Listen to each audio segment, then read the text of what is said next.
This is the Bartholomew Town Podcast. Hi, folks. Welcome into another edition of the Bartholomew Town Podcast, Rhode Island's podcast of record. It's Bill Bartholomew here with you for new episodes every Tuesday and Friday. And today we're going to take a look at this ongoing issue in Providence and Cranston surrounding ATVs, dirt bikes, other off-road vehicles riding on the city streets. And it's something that, look, my assessment of this, and I think probably many of yours is as well, is that it's something that needs to get dialed in immediately. And my perspective is that the only way that this can get resolved in any meaningful way is for both quote-unquote sides to kind of figure out a way to communicate and find solutions. Now, it's super complex, right? There's a lot of layers to this, but we're going to stick right now kind of on the surface level, which is that you've got these kids, sometimes young adults, sometimes older folks who are operating these machines. And I see it all the time here in Elmwood, and I've seen it for years on city streets. And there have been some recent incidents that have elevated this situation to another level of concern from a resident's perspective, from a police perspective, and even from the rider's perspective, as you'll hear coming up in this episode. I mean, just last week it was, we had somebody who was injured in a crosswalk by one of these bikes. We had a situation where there was a pursuit by Cranston police that came right past my place here, the studio in Providence, and someone brandished a weapon, and it created some chaotic moments, to say the least, as some of the ATV riders were circling police cars. So there's a real clear concern from the perspective of, residents and city officials. We'll say that. On the other hand, there's a perspective from riders, many of whom are saying, hey, look, we're riding on the city streets because we have this hobby and we don't have anywhere to do it. And, I grew up in the southern part of the state, and look, a lot of people have these types of vehicles and they'd go out in the woods or someone's private property, whatever it was. But obviously here in the urban core, there really isn't anywhere that you can legally ride these bikes. As a matter of fact, there's nowhere you can ride these bikes legally other than private property in the state of Rhode Island. So it's a tricky situation because, obviously there's a lot of things you can't do. I mean, like I like to hit golf balls. There's no driving range in South Providence, so I can't just go hit golf balls on Elmwood Avenue and say, hey, look, there's no opportunity for me to go anywhere else, so I'm going to do it here.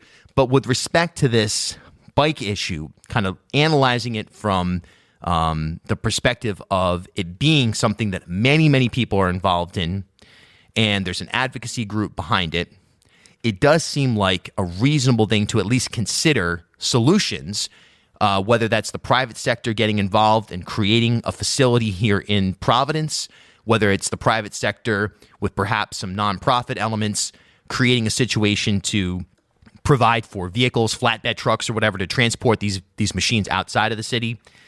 In any case, just this week, Mayor Ken Hopkins of Cranston and Jorge Elorza of Providence, flanked by their respective police chiefs, announced the formation of an ATV task force between those two municipalities.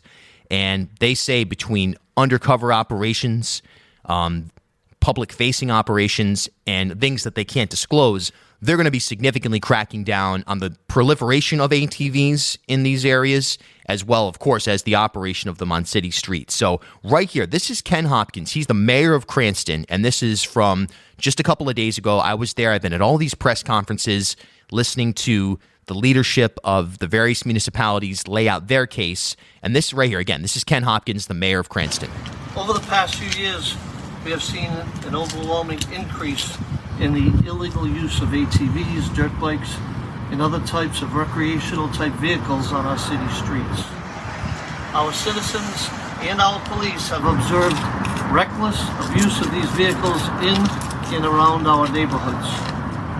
Cranston police have seen an overwhelming number of complaints from the Cranston residents regarding this illegal activity.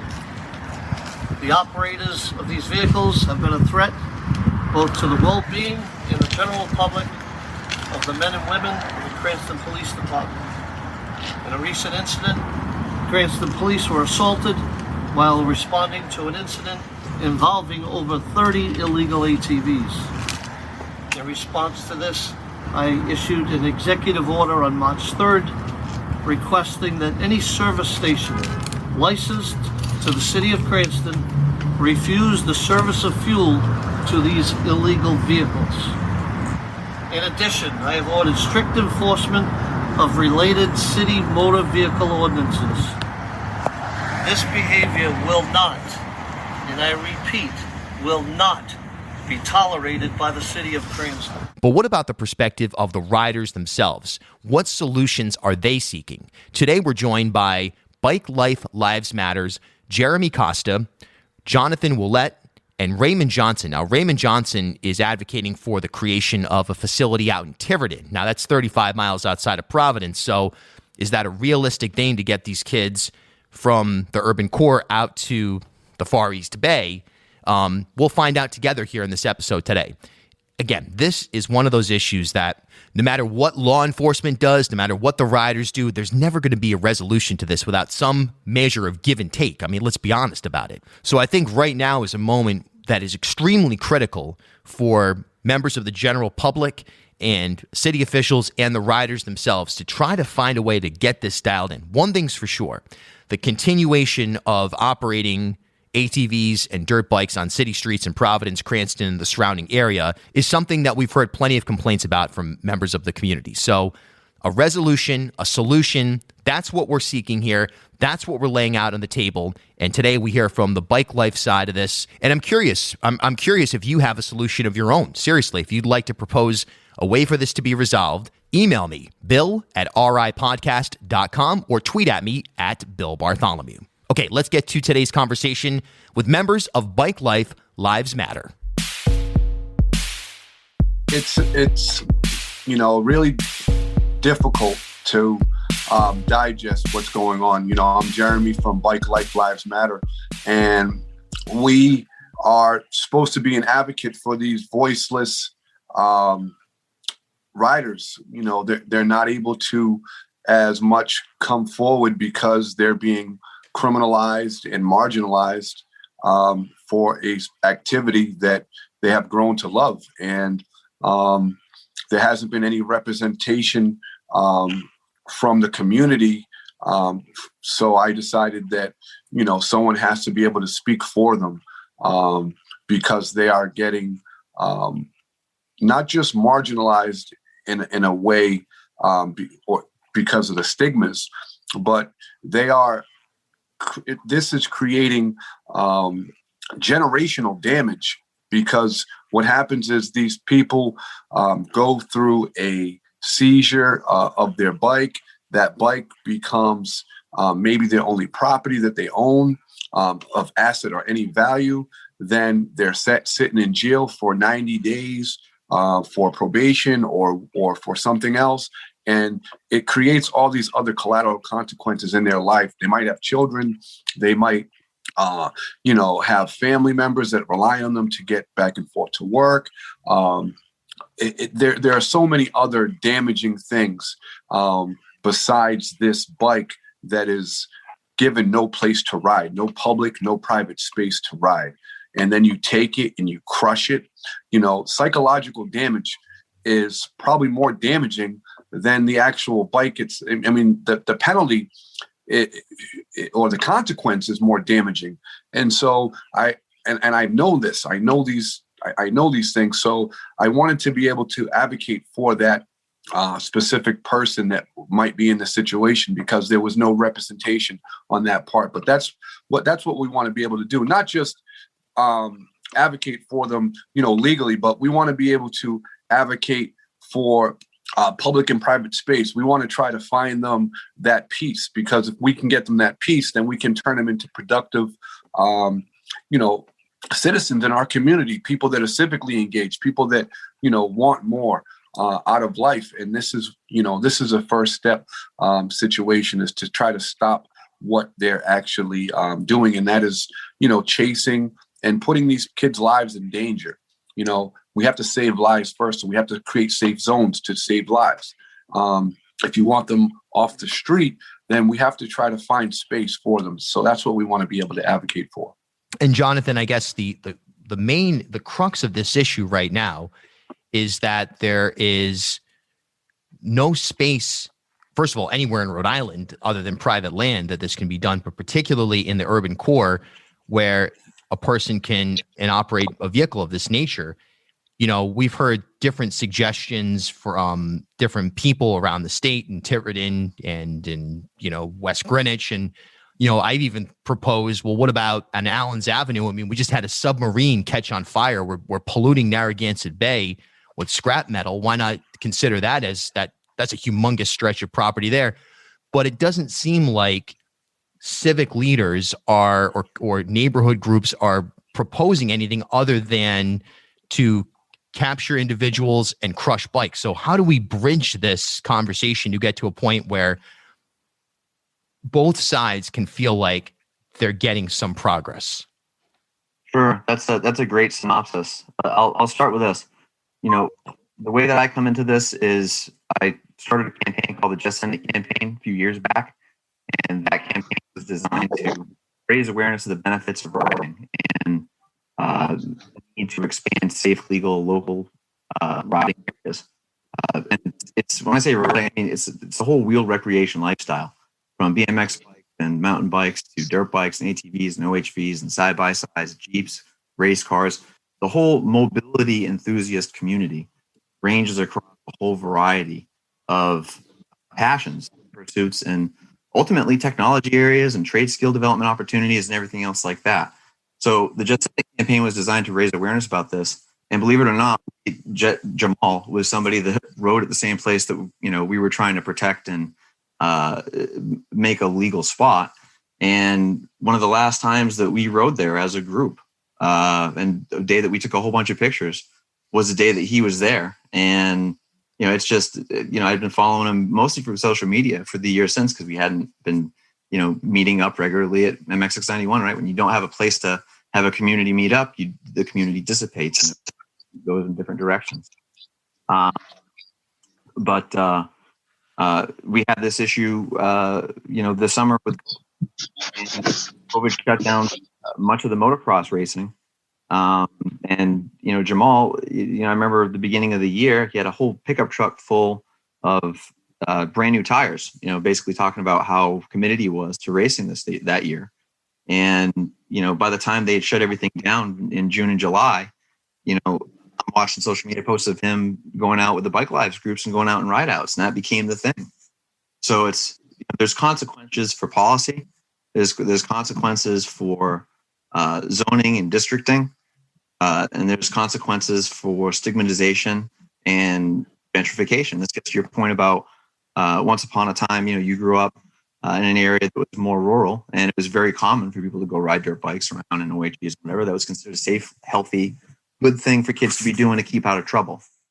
That rural-urban divide on this issue is so critical to consider, and I think a lot of people overlook that when they're assessing this, that this is an activity that goes on a regular basis in the rural areas. Now, I've seen people say, well, it'd be like having a surfboard in the middle of Kansas if you live in Providence and own an ATV. But the reality is that there is a way forward. It's probably private sector oriented. It's probably building a suitable park. Jeremy, let me ask you this, though. Do you get the sense that if such a park were developed, a ride space in Providence, that the vast majority of the riders who are now operating ATVs or whatever other vehicles on city streets would then operate exclusively on inside a park? Oh, most definitely. I actually spoke with a bunch of riders the other day. They stated that that's all they've been actually looking for is a place to be able to ride a flat surface, a lot. We had a lot that we would, practice at, and, we wouldn't have to worry about riding in the street. And that lot got taken away. And then we had another lot. That lot got taken away. And we just need a flat surface. And there's a couple of places in Providence, specifically Collier Park. I keep on going back to Collier Park.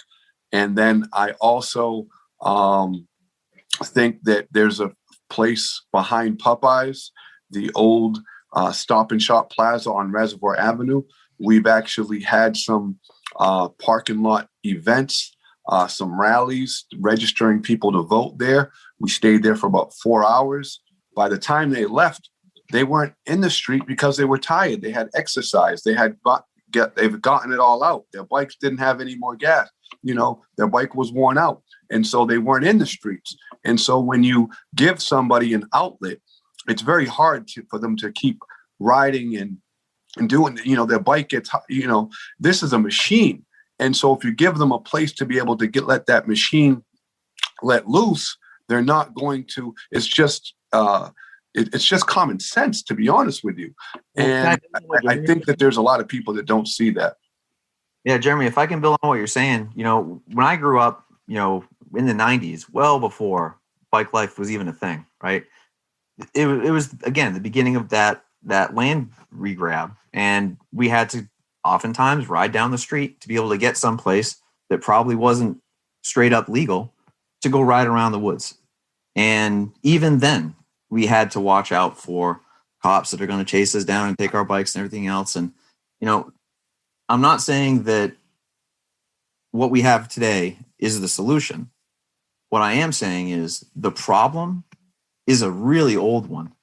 And the fact that we see so many people on TV that we're labeling and stigmatizing as, criminals shows that whole lifestyle, it's here. There's a big demand for it. And we're doing a great disservice to people by destroying their quality of life and criminalizing it. And there's also a point about crushing the bikes. That is a psychological attack. A little bit about my background. I was in the Marines right out of high school. I was in the intelligence community from, the military intelligence community from there. And then went on into kind of an investment banking, consulting, and marketing and venture capital job from there. Throughout that whole spectrum of experience, I've seen how much work gets put into understanding how to hack people's psychology to make them do things against their best interests. And I also see a lot of, marketing that puts other people's and their identity in a position to be destroyed for another's political gain. And a lot of that stuff, to your point about the complexities, right, is playing out inside and across all of this.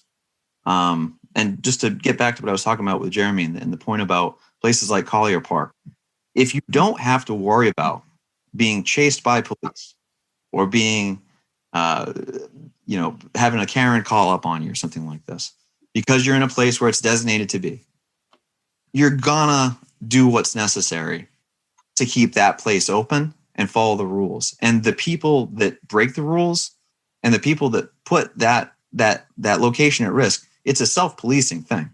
People don't let it go once they have it. And you don't want in the back of your head, is there going to be a cop that's going to come in an hour and take my bike? You don't want that. You want to be able to go concentrate on having a good time with your friends. So people want a legal way to do this. People don't want to be stigmatized. People don't want to be criminalized. There might be some tiny group, tiny percentage that gets an extra kick off the idea of running away from cops and being a bad guy and want to make a social media thing about that. But, that there's not going to be any room for that on the other side of what Jeremy's talking about. From Mario Hilario to Sheldon Whitehouse, from the issues of the day to the big picture questions facing the ocean state. Discover hundreds of episodes of Rhode Island's podcast of record, B-Town, wherever you're listening right now. How you doing? That's Raymond Johnson over here in Tiverton. I just figured out how to get on this. Well, welcome. Link. Even from far in the furthest portions of our East Bay, welcome aboard here. So... Thank you. So you're an intern. So this Tiverton conversation, I guess kind of tell the listeners about, what's going on theoretically out there, what could happen. And then the piece that a lot of people question is, would there be enough flatbed trucks? Would there be enough interest to go from Providence, Pawtucket, Cranston, wherever, Hopkinton, wherever, to Tiverton and back and forth? And how does that play itself out? Well, I mean, I think they can be pretty creative, and once they have a place, be able to arrange transportation. Yeah. We can even set something up as part of the organization to arrange transportation, and that's just spawning another entrepreneurship of you need a ride, you get on a bus, you pay your fee. You need a ride, you get in a truck, you pay your fee. So that's another business, which is good. It's all economic development. There's so much opportunity in new industries here in Rhode Island. And here we are, we're still debating cannabis legalization and so many other things. But Jeremy, I remember when we first met for the PBS story on the Jamal Gonzalez incident, you know, in your interview, you kept reiterating these are talented people that want an opportunity to ride their vehicles in a safe place, that the notion that this is largely a sport or an activity designed to irritate people is a false one, but that also there's revenue generation possibilities there. So can you talk about that, Jeremy, where entrepreneurial activities and performance activities can sort of generate money for a state that's looking to kind of figure out a way to do that? Well, that's exactly why I was assuming that, you know, even a place like Tiverton, 25 miles out from this, you know, city limits of Providence, would even make sense, even if it just mitigates, you know, 35 to 40% of the usage, because it gives them a place outside the city limits. You know, it takes them away. They're going to be riding on the course. But to go back to your question, yes, it's very important that we look at the economic engine. Just think, instead of actually going to carnivals and paying for carnivals, you have these performers, these stunt riders, these pedal bikers, these, you know, very athletic athletes. You know, they're like jockeys on a horse, but they're on a bike. And they're able to do these different stunts and tricks, and people could actually take their business. Say you would have all of Mr. Lombardi's businesses on Federal Hill, say they were to take it outdoors and be able to pop their tent out and be able to see a showcase of talent. There's an event going on in Daytona Beach right now that is bringing over $500 million to the local economy because of a bike festival going on down there. Wouldn't that be nice for those Newport residences, for those, Providence residences that want to take a vacation and maybe Airbnb their property for during bike week, where they could actually have generate some revenue that they've maybe lost in the past year or two. And so what this does is it creates an environment, and it brings an exciting opportunity economically for the people that they might not have been able to benefit from because they've been marginalizing and criminalizing it. What if we were to take it in, include it in our, you know, comprehensive planning into all these towns, and maybe create parks for this? This is going to be an Olympic sport. And I want to tell the world this. I believe that stunt riding is going to be an Olympic sport in like 2028. They've already added 2024 Paris Games motorized vehicles to this, motorized bikes for the Enduro Challenge. So we have to look at this as this business is going to be here regardless if we like it or not. They're going to be going to electrical bikes. They're not going to be nuisances. They're going to have, you know, things on their muffler. What are you going to do now? You're going to take back all the criminal charges 10 years later because of what they're doing now and say, oh, I'm sorry, you know, but you've destroyed their lives for 10 years. You can't do that. You know, we got to fix it now. And this is a great solution. Like I said, but to go back to your point, yes, it would be an unbelievable boom for Rhode Island if we were to legalize bikes. Boom. Instantly. Let me go through 1, 2, 3. I'll start since we're with you, Jeremy, and I think you've already kind of answered this, but just to reiterate, if there was a park that was developed, private sector, if the public sector was involved in one way or another, do you think that that is the best resolution to the situation where we have riders in the streets, you know, sometimes on the opposite lane or going through red lights? We saw the incident where a pedestrian was struck by a bike. Do you think these types of things would, and of course there can always be a pedestrian struck by any motor vehicle that can be driven recklessly. So it's difficult to necessarily lump that all in, but just from an optic standpoint, can this situation be resolved with a sufficient park being built? And would that be the best way to go about it? Oh, 100%. I believe that multiple small parking lots is the solution. It could be the solution. We don't have to build this multi-million-dollar complex, but we can definitely mitigate the circumstances by opening up small parcels of land and then having a mega complex And Tiverton is the place for it. It has the land. It's already, it's already built out for this opportunity. And then once you put that road course in and you give these people that are in the city that life experience, they're never going to want to ride in the street and be criminalized. They're going to want to ride on a street track, road course, or dirt track. That's going to be what they're going to want to do. And so we got to give them that option. And I think that solve the problem. Jonathan, same question. I have a great follow-up actually for what Jeremy was saying. On top of this, people need to understand this isn't something where the state has to go out of pocket $20, $50 million.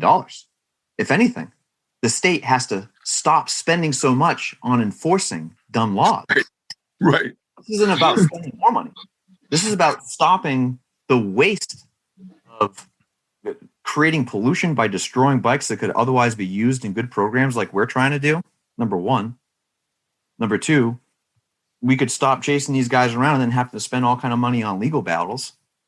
And, number three, there's a club scene that if you just get out of the way, they'll run in and start making trails, making sites, providing the organization to make it safe, legal, and sustainable, creating membership. And when that happens, you're going to create an awareness of who's in it to be legal and who's not. And there's going to be a lot of forces that are going to want that because we have a bike theft problem. It's related to the bike life problem. They're not the same thing, right? Some people try to make them the same thing, and they do that for the purposes of identity politics and to divide, right? It's not the case, but they're interrelated problems.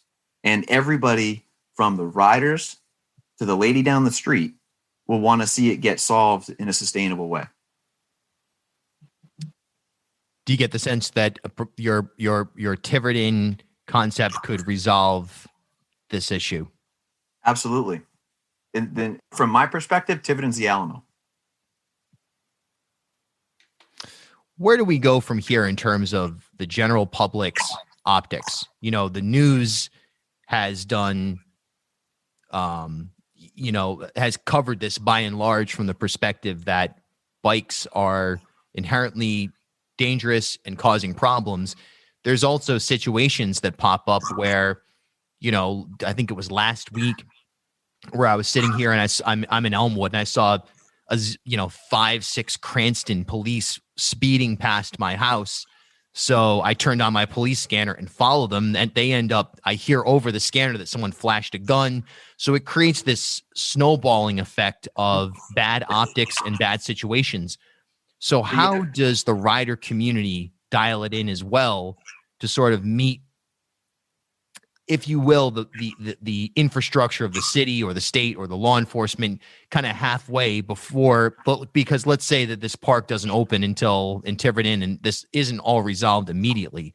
What's sort of the halfway mark, and how do you convince members to scale back on some of the things that are frankly either pissing people off or in the case of in some cases creating a potentially dangerous situation? How can that be trimmed back to sort of win over more people on a statewide basis? Can I read it now? Yeah, you can talk. Yeah. Yeah. Well, like I said years ago, California, they started a place, Race Legal, where they actually got involved, with the kids that they were chasing and set something up so they could compete against each other, and they along the way they met decent people, they became friends, and they gave them an opportunity, and that's kind of what needs to happen. Instead of police chasing these kids, they should be organizing their own groups and setting up competitions and managing them, opening up these public spaces and let them set it up so that they can be there at oversight also, but they can also manage it and compete. What better bragging rights? And you talk about winning mutual respect. To build on Ray's point, it's an experience marketing opportunity. It's not something you can really understand by watching it on TV or on YouTube. If we can get reporters and policemen and teachers and the various civic leaders to come to an experience that we put on, we'll demonstrate, we'll teach, and we'll have lower powered, easier slower vehicles to ride. They can get an experience on that and understand what the kids are learning, what the young adults and sometimes veterans or, criminals that are trying to find a better pathway to deal with, anxiety, depression, aggression, all sorts of things. It's a physical experience. It's not like sitting and being lectured to. And I think that, to Ray's point, we got to start finding ways to get non-traditional consumers of wheeled recreation consuming it. We got to build empathy the real hard way.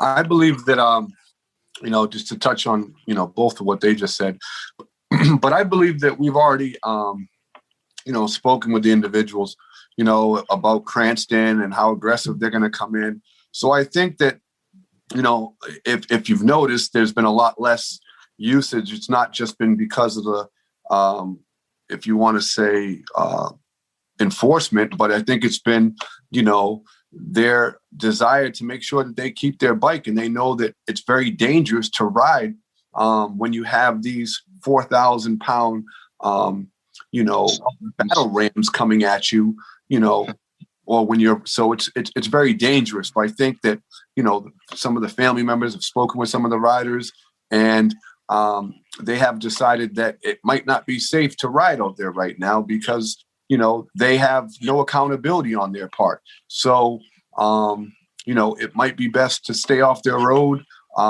in that type of situation. If you can find a quiet street, then people might be riding. But I don't think there's going to be heavy usage until, you might get a nice day that you might get usage, but I don't think that there's going to be, a